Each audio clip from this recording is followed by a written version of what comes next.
Omaha, Omaha, Omaha. It is, yeah. We're on a roll now. We've strung together 2 wins.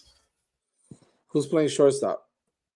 I don't know who played tonight. He switched around Urso and Jimenez, but Jimenez had a home run, so he's probably got it for the rest of the year now. He had a home run tonight again? I know, but against Louisville. Yeah, let me see. Yeah, I don't know what happened. Scanlon started but got pulled early. Didn't he hit a home run this weekend also? Yeah, he had, I think, more than one. So did Carlito hit one too, though. Carlito hit one against Bethune, I want to say. So now we got the 2 best catchers in the ACC? Well, so Scanlon is the one who made 2 errors in the first inning today, and I think he might have gotten benched because of that. Because they pulled him out early. Wow. Yeah, let's see. It was Urso who played today. Okay. Well, I mean, it's a 2-game winning streak. It's better than nothing, I guess. And their pitching looked pretty good today, right? Yeah. 5-2 is the final score. Yep. And both runs in the first inning after that settled in. Perfect. Who threw? Crowther threw. Who else threw today? Yeah, I saw Caruso was back, which was the first time in I think since the beginning of March, so that was a good sign. Saw Nick Robert was in there. Kaba got in there. Okay. Yeah. All yeah, right. we used the bullpen. Let's see who else got in here. Yeah, Oliveira pitched an inning as well, or 0.1 innings. Wow, Dylan faced one batter. Oh no, they didn't. No, they didn't. He got hit and 2 walks. Hit and 2 walks. Okay. Yeah, 0.1 was because he got 1 out. Yeah, he got 1 out. And they pulled his ass after that. Yeah, like Kava came in and bailed him out. Actually. No way, CCH. We're going to Omaha, man. All right, don't look now, bro. Don't look now, but we're going to Omaha, kid. Georgia Tech. I mean, big win against. Good win. A good midweek game. We just got to take wins where we can get them at this point. Yeah, man. I don't give a shit. We're out here losing to Cookman. I mean, it's. Yeah, started on that. That Cookman game was, which I was at, was one of the worst experiences of my life. Oh, so sad. 15 walks / hit batters. Vargas. So Vargas threw. Yeah, that's what I said. Oh, did I say Caruso? I meant Vargas. Sorry. Yeah, you said Caruso and Oliveira. Okay. Shit. It was Vargas, not nice. Welcome back, Vargas. All right. Yeah. That's who had been out since the beginning of March. I just fumbled the names. Kaba. I mean, listen, I've always liked Kaba and Crowther, so I'm happy those 2 are starting to put it together a little bit. Vargas, obviously, we know we like. He's kind of that sinker ball kind of guy. Likes to get a lot of ground balls and stuff like that. So I like Vargas also. I'd love for Julian Hernandez to get healthy and be able to pitch again. I don't know what the hell's going on with him. And Drew Dwyer for that matter, but I think Drew Dwyer is done for the season if he's not throwing at this point. Yeah, it looks like it. Yeah. Slade Notterman is not getting any playing time because he can't. I mean, we're all done for the season in a couple of weeks, so yeah. I don't know, man. Anyways, it's Georgia Tech week now too. So they go up to Atlanta to play Georgia Tech. It's a good ball club up there. They've got the kid. What's his name? Burris. Burris. Yeah. It's the best freshman in the ACC. 17 home runs, lead the team in batting average, home runs, RBI. They steal a ton of bases and successfully. 61 attempts on the year, 57 successful. Okay. So got to keep them off the base pads. Yep. They are. Okay. Yeah, they are. And one of their Saturday starter.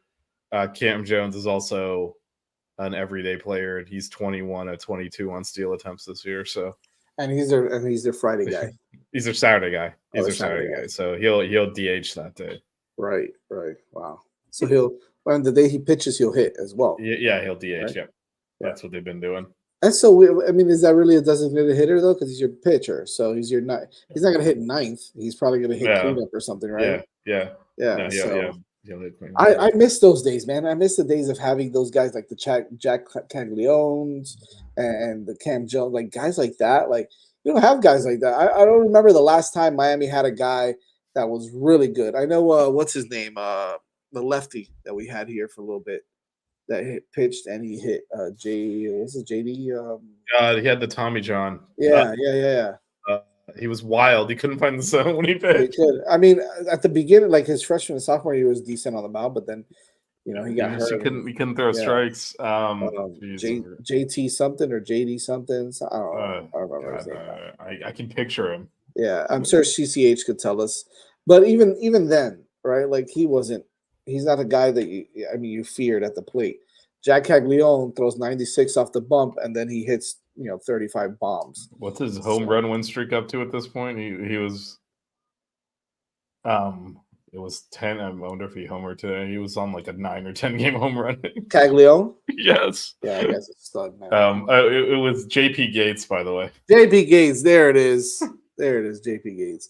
But I miss the days of having guys like that, man. Like those guys exist. There's guys out there like that. Yeah, but they just by the time they get to college, they want them to specialize. I hate get that. Them drafted. I hate that. Who cares? Caglianone's gonna get drafted. Because but I mean that's elite levels of doing both. Though. Most players aren't that good at both. They're better at one thing, and they're just told to focus on it. I guess you're right. It sucks though. Worst experience of my life. I'm not even joking in a sporting context. Actually, not calling time, not kneeling the ball. It's tight. I mean, when the worst thing we'll ever see, but I mean, it's 15 walks and hit batters. And I can think of a couple of games that were. I don't know about the time that Cuvée refused to step on third base for the force out and just stood there. I mean, I'm just like, what am I even watching? Yeah. That's up there, man. You had to be there. or luckily you weren't there because it was. I did not have to be there. Okay, I didn't want to be there. Well, because the thing with baseball, especially when it's like that, it is like. Because like obviously it's a Bethune-Cookman midweek who really gives a shit, right? I get that, but like the act of throwing 4 balls takes so long, so it's just like slowly torturing you. I know it really. And then you're looking over, like the manager's just standing there. You're like, you're not going to do anything about this. You're just going to let this keep happening. Okay. Look at this point. At this point, you're just trying to continue to develop some players and trying to get it back, try to get it going again. Yeah, I think that game was in particular frustrating, though, because you mentioned Crowther. He's a 3-inning guy. Today, I think he went 2. So he's now in the 4th inning and struggling with control, and you don't even have anyone warming up. And it's like, this is when he's beyond as long as he normally pitches. So how are you not even ready for anyway? JD's got to figure it out, man. Well, that and then the other Achilles heel he has is he is just a slave to lefty-righty matchups. He blew the game on Saturday because of that. We're tied, bottom of the 9th. Carrier's supposed to lead off. Carrier, who, by the way, we got to talk about some of these kids that are, despite the team being terrible, are having great seasons. He has really improved. He was, I think, 2 for 3 at that point. Went the other way on some off-speed pitch for a double earlier in the game. And you pull him. And then you pull him. He pulls him for Kulikowski because Kulikowski's left-handed. Kulikowski was barely batting above 200. And, of course, he gets out. I'm just like... So then we get to the 10th inning. And Robert gives up, I think it was a double and then a bunt, and we threw the guy out. So now there's a runner on third, 1 out. That's the go-ahead run. It's an extra innings. You really need a strikeout or something feebly hit in the infield. Right. So Robert's the guy you want out there because he's got the power pitching. But there's a lefty up. So he takes him out, puts Cinta in. Cinta pitches the contact. So the first guy immediately rips the single. It's like, at least he didn't lefty on lefty. So that, and I get it conceptually. And if you look at the stats over time, yes, the matchups do work that way. But you got to play the talent too. Of course. Especially you're in the. Wait, who did he pull? Who did he pull for Cinta? Robert. Oh God. And the guy was on third. And look, Robert was in a second inning work. They'd made some good contact. I get that. But at that point, you really need a strikeout or something weakly hit to the infield. Robert's much more likely to induce that. Cinta best case is he gives up a fly ball and the runner tags and scores, right? He's not a guy who's going to blow you away with anything. He's infinitely you're able to put the ball in play against. So, which is what I'm trying to avoid. So it just didn't really make sense personnel-wise there. And he's been doing quite a bit of that, kind of let me match up, which is, textbook magic. So it's not like he's being a complete idiot, but Yeah, but you got to adjust to your personnel. You got to adjust to your personnel better than that. Yeah, he's just doing it too much. You got to go with your instincts, your gut a little bit. I know it's cliche. Well, when there's a talent disparity like that too. Again, Carrier had been hitting the ball well. He's obviously got a ton of power. Right. It's a tie game leading up the night. Hey, I'd like to see him swing away here, and then you got a Kulikowski instead, and that obviously didn't work out. Actually, he did hit a solid ball from their second baseman, made a great play, but still, and he's finally started to play Scanlon as the everyday catcher, and started against lefties too. Took him long enough. Yeah, and just I get it if you have a better team. And you're more like if you have a lot of arms in the bullpen, you absolutely start matching up righty lefty. When you have like one or two guys you're really comfortable going to out of the bullpen, you just got to ride them. Yeah. And it's really Walters and it's Robert at this point, and so he's kind of over managing in spots. Right, that's the word I was looking for. He's over managing, and so I'm not, which is why, but that's also why. Like, I mean, look, in his defense. So I was looking at Georgia Tech. That's how I knew about their steals and all that. They are 7th in the ACC in batting average and 8th in ERA. We are 8th in the ACC in batting average and 7th in ERA. We're basically they're 9-9. Yeah, we're flipped over. We're 7-14. It's because we're losing all these. So he is That's being the thing, put, right? Is these games when you get into every game being close, the managerial decisions are overly scrutinized too. Like, no one gives a crap what decisions you made on Sunday because we won 17-5, right? And so part of that's winning more comfortably, so you're not in all these close games. But we're not. That's why I think this has been frustrating. Like, we should have more wins. Even we could talk about all the deficiencies on this team. We're bang average in the ACC. We're right in the middle on pitching and hitting. So we should be about 500, not 7 games below 500. I mean, it's crazy. And that's just, because we have no bounces, no breaks. Right. And that's because of this late, these moves, this over managing that he's doing, and it's causing well, the first thing is we end up in the close game in the first place, right? We just it just doesn't matter what, like, because I mean, again, some of it's to his fault, some of it's to his credit. Like when you're up 7-1 in the 8th inning against Duke, like it shouldn't end up being a close game. But on the other hand, like we felt that Louisville game, actually both of the ones we lost, we fell behind. We rallied back to make it a game. We probably should have won at least one of those games. Right, but we're in these close games because I will say the most redeeming quality of this team is they never quit. This is true. This is true. So he's not. It's not all. It's not all a disaster. It's just we keep losing close games and finding ways to lose them, and a lot of them are in the field, and some of those are freshmen making freshman mistakes, but it's just it's tough to lose like this. By the way, let's keep in mind, like, these kids don't want to lose. These kids don't want to do this stuff. This is not something that they're up there and they're quitting, or they're not playing as hard as they could, and it's going to take some growing up, man. I mean, it's a young team, and David Gill mentioned it right at the beginning of the season. It's a young team. It's going to take some time. JD's going to have to figure it out. Also, he's going to have to grow and change as a manager, and time will tell. And I think that if he wins a couple of games here, then you'll start to kind of feel better about the team and see if they grow a little bit. But if they would have continued like and dropped these last couple of games, then you really have to kind of ask yourself, is JD the guy? And I think right now you still gotta, there's no hook. You're not gonna give him the hook now. I think there's different ways that this team is not gonna make. I mean, hopefully they make the ACC tournament. Yeah. They're not going to make the NCAA tournament. If they make the tournament, it's going to be like a 4 seed, right? I mean, a 3 or 4 seed, and that's going to be tough. They're going to have to win a lot of games in the ACC tournament. They have to win the ACC tournament. They're not going to get as an at-large. They're going to be several games under 5. I mean, we talked to. I guess this is technically before the show started, but they're 7-14. They have to win out to finish above 500 in the ACC. Right. You're not going to get into the NCAA tournament like 10-20 in the ACC, which is likely about where they land. So. Like, that's not happening. Hopefully they make the ACC tournament. But there's different ways. Like, if you finish 7-23, You'll probably get fired. Like there's a certain level of losing. Yeah, you can't. Right. Yeah, right. And we just lost 10 games in a row, so he does need to win some games. There's a certain level of like it's not going to be a quote unquote successful season, and we all know that. But it doesn't have to be a complete dumpster fire. Which Correct. if it is, then yeah, he'll probably go. The assistants, everyone will go. They'll clean house. Like our bad. But that's going to take a lot more losing and.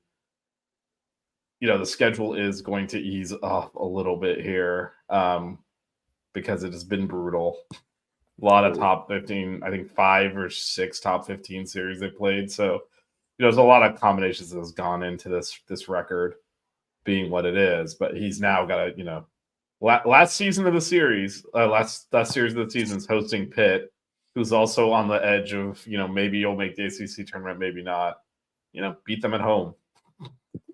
Those type, like if he misses the ACC tournament, yeah, you might have to have that you're gonna have to start. Yeah, but as of now, it still would be surprising if he's not the manager next year. Yeah, I think I agree with you right now. So who will improve the most? I'll tell you who. Mason, thanks for the question. I'll tell you who has improved the most. Jacoby Long is the best. Oh my gosh, isn't that crazy? He is so good. And yeah. Everything defensively, he's elite too, and just he's hitting it all over the field. He's going the other way if it's outside. He's pulling. You can't play him with the shift because you can just spray it everywhere. Did not see this coming. He was a borderline starter in our estimation. And he's the best player in this team, and I don't think it's even really close. Yeah, I'd probably have to agree with you. I mean, I know Dorian is having a decent season. Yeah, well, that's the thing. Dorian, Jason Torres, Daniel Cuvée, Jacoby Long, who just mentioned. Yeah. Scanlon. We have all of these guys. Again, this is why the numbers on the macro sense are not bad.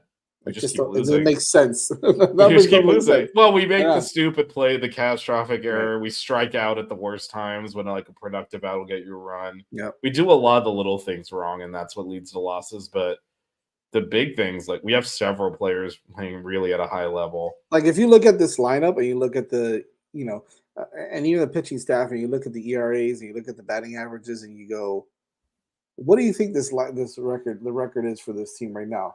I'm guaranteeing you nobody's going to say 18. No, it's right in the middle. It's right in the middle of the ACC, which should get you to about 500 in ACC play and above that outside of it. And instead, people will be like, oh, they're like 25 and 15, something like that. Yeah, not a chance. Here we are, 18 and 22. But we got a chance to make some noise this weekend to kind of get the ball rolling a little bit for these guys, give these guys some confidence going into the end of the season. The last 10 games or so, and see and I mean, let's again, they have to win the ACC tournament to make the postseason. The one thing is, kind of have 4 pitchers, which is what you need to do that. Like in terms of starters, like I mean, there's not an entirely I mean, look, they're not going to actually do it, but it's not. They're not they're going to be in their pool, either the last team or probably the last team in their pool, because they'd have to get all the way up to like 9th, right? I think. But no one wants to play in their pool with the worst team. Like you're going to face Gage Seal in the opener. No one wants to do that. It's true. And so another one who's having a bounce back. Yeah, he's having a really good year. Eric has gotten better as the year has gone on. You know what's crazy though? Gage is having a really good year, and he's like 1-2. Yeah, he's gotten no run support. It's wild, man. Well, and also a lot of the runs he's given up have been unearned. Right. It's crazy, man.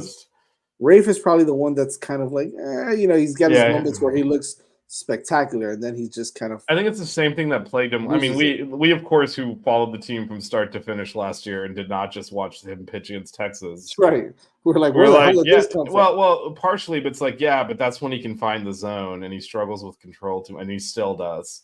He's erratic, and he misses his spots too often, or walks too many batters and gets in trouble. That arm angle at 93, 94 miles an hour should be unhittable. Yeah, when he is able to hit his spots, he is unhittable. But he too often he gets into a lot of trouble with walks.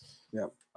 And so that's why he gets into trouble there. But yeah, I think he's been fine. I will say again, you look at these opponents that have better records than us. Like Georgia Tech doesn't really have a Sunday starter. They've been like rotating guys and trying to figure it out.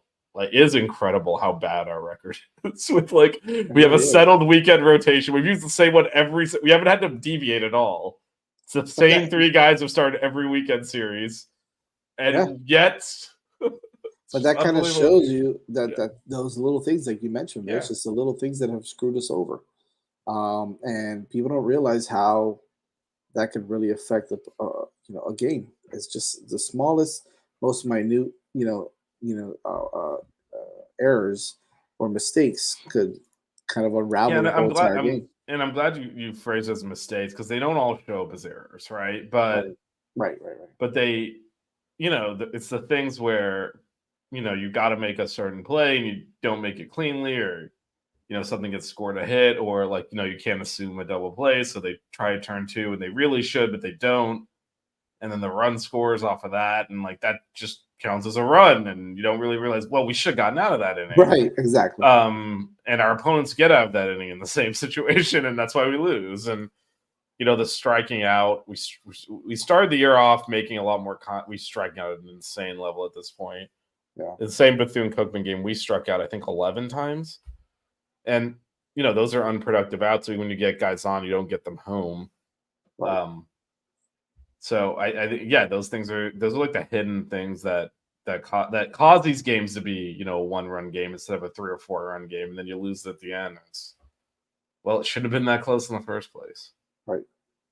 Although I still cannot believe that Cuvée play against Bethune-Cookman, they didn't call that it. That one really pissed you off, though. Yeah, that one really. No, but they didn't call it an error. They called it a hit. That's so crazy. It was a ground. It should have been a double play because it was first and second. It was a grounder to third. I mean, it was hit well, and he made a nice stab at it.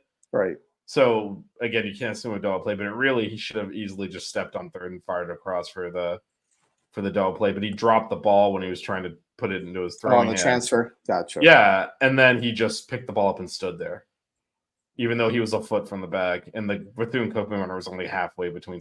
So the whole crowd's yelling, "Step on the base!" and screaming, and he's just standing there. I think he froze up because he was upset he dropped the not like he threw a temper tantrum, but just he froze because he dropped the ball. He's like, crap, and he forgot that he just had to step on third. Right. Because then we at least got the one out, and of course they sack flied the winning run in off of that. Okay, and so bloody Kane. It's just a microcosm of like, all right, something's really gonna go wrong, and that's why exactly what it is. But that's actually why staying out of close games. I mean, not every game has to come down to a play here or there. Right. You're not going to win every game 17-5 either, but winning by multiple runs so that there's a more margin for error. But winning 7-3 or 5-2 like tonight, that's okay to do that. Right. You don't need to score 28 runs. Well, that's why that the Sunday game against Duke, we're up 7-1. Like, this is the type of ways we need to win. Because you and I think we're the only ones and doing this at the beginning. You're like, this Marklight magic crap is going to blow up in our face. Yeah, it's not going to last. And it didn't, because you can't. There's no trick to winning close games. Like, you get a bounce here, you don't. Like, it's not. There's not exactly. It's not magic. It's not actual magic. Like, it's a good old cliche, right? It's a game of inches, man, and it's nothing rings truer than these situations that we've been in. So yeah, and that's why the Sunday game against Duke, I'm like, okay, we're finally just going to comfortably win this game, and we really need to start doing that. And then obviously we blew it, so we went another 2 weeks, and then we finally got to win. Hey, so talk about Georgia Tech. Yeah, Georgia Tech. So that's obviously in Atlanta. 6 p.m. Friday, 4 p.m. Saturday, I believe. 1 p.m. Sunday, I think is the 1 p.m. Sunday. All on ACC Network X. Like I said, they're 9-9 in conference. They are 17-6 at home, so they've been better at home. This is an opportunity for them to win a couple games on the road, which will be nice. Georgia Tech is coming off of winning at UVA 2 out of 3. Tough, another top 10 team there. Yeah. So. But again, they're on average they're 7th in hitting, 8th in pitching. We're 7th in hitting, 8th in pitching. So it's crazy, man. So just you should be able to at least win one. We'll see what happens. We'll be on the air on next Tuesday, kind of talking about this, and hopefully, still professing that we're going to Omaha. And you just got to get into the ACC tournament. Then just go on a winning streak. That's it. I believe that we will win. Okay. If we just win the rest of our games, we will win the championship. We will. That's all you got to do. So just don't lose again. Just don't lose again. All the problems are solved. Hey, shout out to Real Madrid for knocking out what is it, Manchester City and Manchester City and then Barcelona. Winning. It's been a good week. It's been a good week for the Madridistas. So, which you happen to be talking to or watching two of them right now. Yep. So pretty excited about that. We've got the UCL coming up, semifinals and championship next month in a couple weeks actually, and Bayern Munich. And that's who we're facing, right? Bayern Munich. Yep. That's right. I just had to throw that in there, Let's see what happens. And obviously, we're up at the top of La Liga right now, up by like. I mean, that's over. Yeah, that's pretty much done with. Just a matter of time there. Nice, I'll take it, especially after what happened last year or last season, I guess you could say. Yep. Anyways, we'll see you guys. I know we got some special buckets on Friday. Yeah, I think we're looking at about 6:30. We'll be out at All Canes. So go out there and sabotage the show, everybody. Make sure you guys go out there. We got to get the tech to work. Otherwise, we'll see if it needs to be sabotaged or not. I'm going to try to go out there and see if I can ruin the show too. So we'll see what happens. See what I can do. Anyways, we'll see you guys. We'll see you guys soon again. We'll see you guys. Well, we'll see you Canes on deck. We got 6 ring Monday. Canes on deck next Tuesday. So yes, sir. Let's do it. See you guys.